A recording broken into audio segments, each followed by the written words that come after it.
வணக்கம் என்ன விவசாய நீங்க எதை பத்தி பார்க்க போறோம் அப்படின்னு பாத்தீங்கன்னா நெல்வாயில அதிகப்படியான ஆணை கொம்பன் ஈ தாக்குதல் பாத்தீங்கன்னா இப்ப காலகட்டத்தில் வந்துருச்சுன்னு சொல்றாங்க.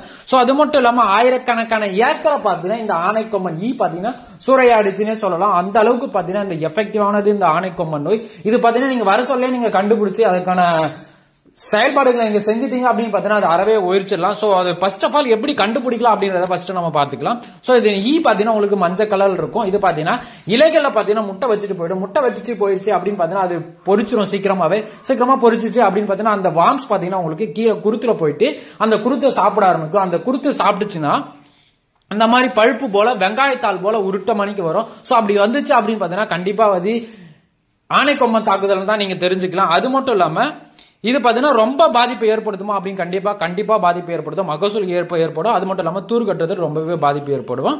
சோ இதனோட ஃபுல் டீடைல் நம்ம வீடியோக்குள்ள பாத்துடலாம். வாங்க வீடியோக்குள்ள போய்க்கலாம்.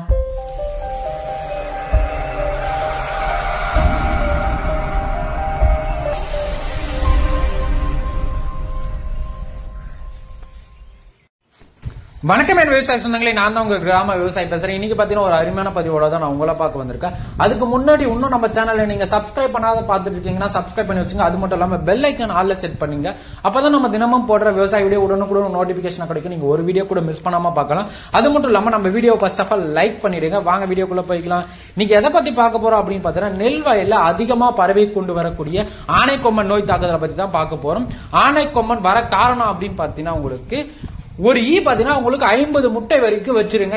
இலைகளை வச்சிருச்சு அப்படின்னு பாத்தீங்கன்னா சீக்கிரமாவே பரவிடும். அதனாலதான் சொல்றது அதிக வேகமாக பரவக்கூடிய தன்மை பாத்தீங்கன்னா இந்த ஆணை கொம்பன் ஈக்கு இருக்குது. அது மட்டும் இல்லாம இது எதனால வருது அப்படின்னு பாத்தீங்கன்னா விவசாயியான நம்ம பண்ற தப்புலதான் இந்த ஆணை கொம்பன் ஈ வருது அப்படின்னு பாத்தீங்கன்னா நம்ம அதிகப்படியான நைட்ரஜன் சத்துக்களை நெல்வாயிலுக்கு தர்றதால ஆணை கொம்பன் ஈ தாக்குதல் பாத்தீங்கன்னா அதிகப்படியாக வந்துருது.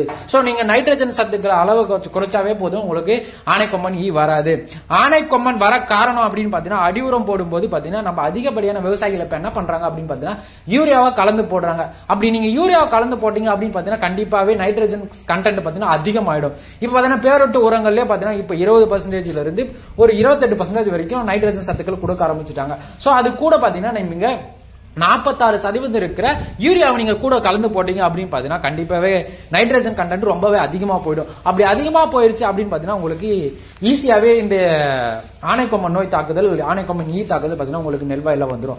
சோ அதை நீங்க கட்டுப்படுத்தணும் அப்படின்னு பாத்தீங்கன்னா நீங்க யூரியாவை நீங்க அடி உரமா கொடுக்கும் போது யூரியாவை கொடுக்காதீங்க.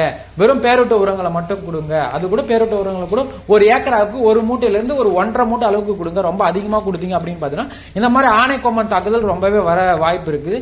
அது மட்டும் இல்லாம அடி உரம் போட சொல்ல நீங்க கவனிச்சு போடணும். அது மட்டும் இல்லாம ஆணை கொம்பன் தடுக்க 3 காரணங்கள் இருக்குங்க. நீங்க எப்படிலாம் 3 வழிகள்ல இருக்குது அப்படின்னு பாத்தீங்கன்னா இயற்கை முறையில நீங்க கட்டுப்படுத்தலாம். இரண்டாவது பாத்தீங்கன்னா ரசாயன உரங்கள் கலந்து போடுவதன் மூலம் நீங்க கட்டுப்படுத்தலாம். அது மட்டும் இல்லாம மூன்றாவதா பாத்தீங்கன்னா நீங்க கெமிக்கல் மருந்து அடிப்பதன் மூலம் நீங்க கட்டுப்படுத்துறாங்க. இந்த 3 வழிகள் இருக்குது. நீங்க இப்பதான் ஸ்டார்டிங் ஸ்டேஜ்ல இருக்குது அப்படின்னு பாத்தீங்கன்னா இந்த இயற்கை முறையில நீங்க ஈஸியாவே இந்த ஆணை கொம்பன் தாக்குதலை நீங்க கட்டுப்படுத்தலாம். நீங்க ரொம்ப ஆயிருச்சு அப்படின்னு பாத்தீங்கன்னா ரசாயன உரங்கள் மூலமா நீங்க கட்டுப்படுத்தலாம். அதை விட ரொம்ப அதிகமா ஆயிருச்சு, ரொம்ப ஸ்ப்ரெட் ஆயிருச்சு, கைனிப்புல்லா ஆயிருச்சு அப்படின்னு பாத்தீங்கன்னா கண்டிப்பா மருந்து அடிச்சே ஆகணும்.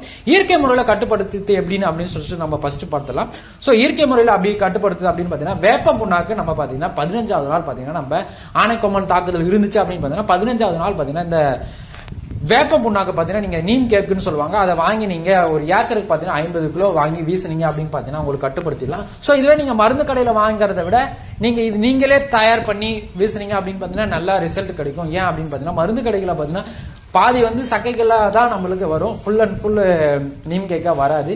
அதுல பாத்தீங்கன்னா பாதி அவங்க வேற ப்ராசஸ்க்கு யூஸ் பண்ணிடுவாங்க, பாதி தான் நம்மளுக்கு கிடைக்கும். அதனால பாத்தீங்கன்னா அது பெருசா எஃபெக்ட் இருக்காது. இதுவே நீங்க கிராமப்புறங்கள்ல வேப்பங்கொட்டை பொறுக்குவாங்க இல்லைங்களா, அவங்க கிட்ட வாங்கி நீங்க இடிச்சு போட்டீங்க அப்படின்னு பாத்தீங்கன்னா நல்ல ரிசல்ட் கொடுக்கும். சோ இந்த மாதிரி பயன்படுத்திங்க அப்படின்னு பாத்தீங்கன்னா 80 விழுக்காடு வரைக்கும் நீங்க ஆணை கொம்பனை நீங்க கட்டுப்படுத்தலாம்.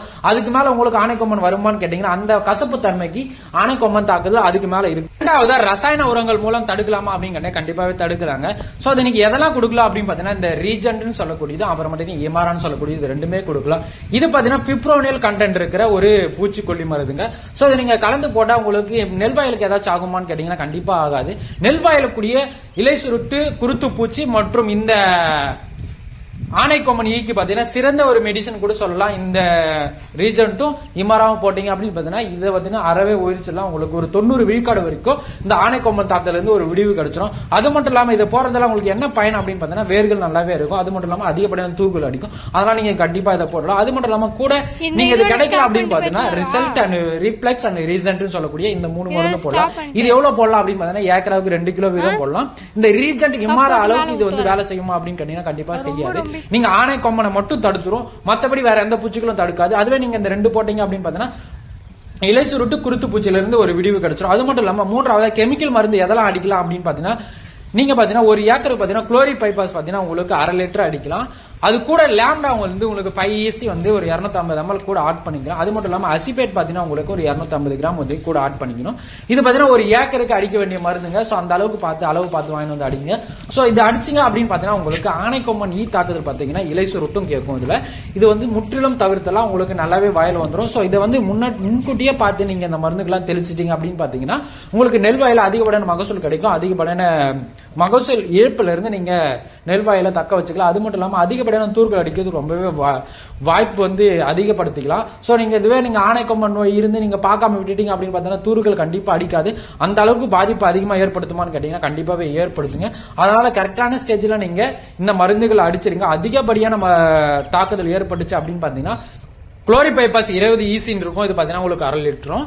லாம்டா பாத்தீங்கன்னா 5 EC இருக்கும். அது பாத்தீங்கன்னா ஒரு 250 ml. அசிபேட்னு சொல்லக்கூடியது பாத்தீங்கன்னா உங்களுக்கு 250 ml நீங்க ஒரு ஏக்கருக்கு அடிச்சா போதுமானது. அது மட்டும் இல்லாம 2வது ஒரு மருந்து இருக்குங்க, அதை விட பெஸ்டாவே இருக்கும். இது பாத்தீங்கன்னா பிப்ரோனில் 0.5 SC 150 ml பாத்தீங்கன்னா ஒரு ஏக்கராவுக்கு அடிக்கலாம். அது மட்டும் இல்லாம லாம்டா பாத்தீங்கன்னா உங்களுக்கு 5% ECல வரும் 250 ml. சோ அசிபேட் பாத்தீங்கன்னா உங்களுக்கு 250 ml. இது பாத்தீங்கன்னா ஒரு ஏக்கராவுக்கு அடிச்சிங்க அப்படின்னு பாத்தீங்கன்னா இது எக்ஸலண்டான ரிசல்ட் கொடுக்கும். பிப்ரோனில் கண்டென்ட் இருக்கிறதால உங்களுக்கு புழுக்களுக்கு ரொம்பவே ஒரு ரிசல்ட் நல்லாவே இருக்கும். அதனால பாத்தீங்கன்னா கண்டிப்பா நீங்க அந்த மருந்து கிடைச்சாலும் அடிச்சிருங்க, இந்த மருந்து கிடைச்சாலும் அடிங்க. 2 மருந்துமே ரிசல்ட் பாத்தீங்கன்னா உங்களுக்கு ரொம்பவே எஃபெக்டிவா இருக்கும். ஆனைக்கொம்பனுக்கு சிறந்த மருந்து அப்படின்னு பாத்தீங்கன்னா இது 2மே தான். உங்களுக்கு இந்த 2 மருந்து அடிச்சிட்டீங்க அப்படின்னு பாத்தீங்கன்னா நீங்க வேற மருந்து திருப்பி அடிக்க தேவையில்ல. ஆனைக்கொம்பன் முற்றிலுமாவே உங்களுக்கு போயிடும். சோ அது மட்டும் இல்லாம உங்களுக்கு வீடியோ பிடிச்சிருந்துச்சு அப்படின்னு பாத்தீங்கன்னா லைக் அண்ட் ஷேர் பண்ணிடுங்க, கமெண்ட் பண்ணிடுங்க. அது மட்டும் இல்லாம உங்களுக்கு ஏதாச்சும் இந்த வீடியோல டவுட் இருந்துச்சு அப்படின்னு பாத்தீங்கன்னா கமெண்ட் செக்ஷன்ல கமெண்ட் பண்ணுங்க, கண்டிப்பா நான் உங்களுக்கு ரிப்ளை பண்ணுவேன். அது மட்டும் இல்லாம ஒரு ஏக்கருக்கு 60 முதல் 70 மூட்டை வரைக்கும் மகசூல் தர நெல் ரகத்தை பத்தி உங்களுக்கு தெரிஞ்சுக்கணும் அப்படின்னு பாத்தீங்கன்னா லெப்ட் சைடுல இருக்க இந்த கார்னர் இருக்க இந்த வீடியோ பாருங்க, கண்டிப்பா உங்களுக்கு ஒரு மோட்டிவேட்டா இருக்கும். அது மட்டும் இல்லாம நெல் வயல்ல 3 உரம் வரைக்கும் கொடுக்கலாங்க. அந்த 3 உரத்தை கொடுக்கறதுக்கு உங்களுக்கு ஏதாச்சும் டவுட் இருக்கு, சோ எந்த டைம்ல எந்த உரம் கொடுக்கல அப்படின்னு தெரியல அப்படின்னு பாத்தீங்கன்னா நெல் நடவு முதல் அறுவடை வரைக்கும் நீங்க எந்த உரம்லாம் கொடுக்கலாம் அப்படின்னு சொல்றது இந்த ரைட் சைடு இந்த கார்னர் இருக்க இந்த வீடியோ பார்த்து தெரிஞ்சுக்கோங்க. அது மட்டும் இல்லாம நெல் வயல்ல நான் எல்லா உரமும் கொடுத்துட்டேன், எனக்கு பாத்தீங்கன்னா தூர்வு சரியா வர கட்டல, சோ தூர்வு அதிகப்படியா கட்டணும் அப்படின்னு பாத்தீங்கன்னா ரைட் சைடுல இந்த கார்னர் இருக்க இந்த வீடியோ பாருங்க. சோ இதை நாம ஃபுல் அண்ட் ஃபுல் டீட்டெயிலா தெளிவா சொல்லி இருப்போம். அது மட்டும் இல்லாம நெல் வயல்ல பூக்கும் பருவங்கள்ல நம்ம நெல் வயலுக்கு எந்த உரம் கொடுக்கணும்னு சொல்லிட்டு நிறைய விவசாயிகளோட டவுட்.